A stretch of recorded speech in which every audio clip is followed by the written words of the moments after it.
Well, greetings and salutations, test takers. This is the Series 7 Guru coming to you from my off-grid studio, getting our kicks on Historic Route 66 with an explication request. If you have an explication request, you can send it to explication request at guruexamprep.com.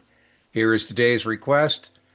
Please use the channel search bar. I'm going to work the question, but if you put accrued interest into the channel search bar, literally dozens of videos of me walking people through this are available. But that's okay. Send them our way. A corporate bond paying interest on March 1st and September 1st is purchased on Friday, May 19th in a regular way trade. We have a uniform practice code which standardizes trading practices within the securities industry. You could imagine what a mess it would be if everybody's doing things differently. So regular way settlement is T plus one. Trade day is when we agree to terms. Settlement date is when ownership changes. The number of days of accrued interest payable to the seller is, well, under the Uniform Practice Code, the buyer is going to pay the seller the dollar amount of the accrued interest is I'll play seller. If I sell this bond to you on Friday, May 19th, I say, listen, on September 1st, you're getting a check that represents the entire 6 month time frame. And these weren't your bonds for the entire time frame. So we need to figure out how much of that money belongs to me. He says, well, I don't want to do it that way. It's well, too bad. The Uniform Practice Code says that's how we're going to do it. So you got to be careful as a test taker when you get this. It's low probability that you're going to get this, but if you do, be careful whether they're giving you the trade date or the settlement date. So trade date is Friday, May 19th. That's when we agree to terms. Please note, Saturday and Sunday are not business days. Business days are any days the New York Stock Exchange is open. So settlement is going to be T plus one, Monday, May 22nd.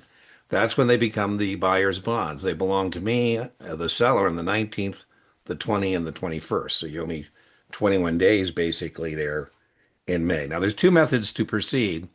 One way is literally just list out the months and say, okay. Now, when we came up with the Uniform Practice Code, we didn't want our high talent men and women to have to remember nursery rhymes and knuckle humps about how many days have September. So for corporates and munis, every month has 30 days. When I got paid for March 1st, I was for up to, but not including March 1st. So the buyer owes me, the seller, the entire 30 days of March. The only number that can go into that first month is either going to be 30 or 16. Because if it pays on the 15th, that would have been for up to, but not including the 15th, 14, 16 days. So that first month is either 30 or 16. Most people who miss this miss it by one day, unfortunately. You owe me for all of April, and you owe me for up to, but not including settlement. So we add that up. You owe me 81 days of accrued interest. That is the answer to the question. Now, I'd like to share with you a shortcut. Another way you could proceed is what I call the shortcut.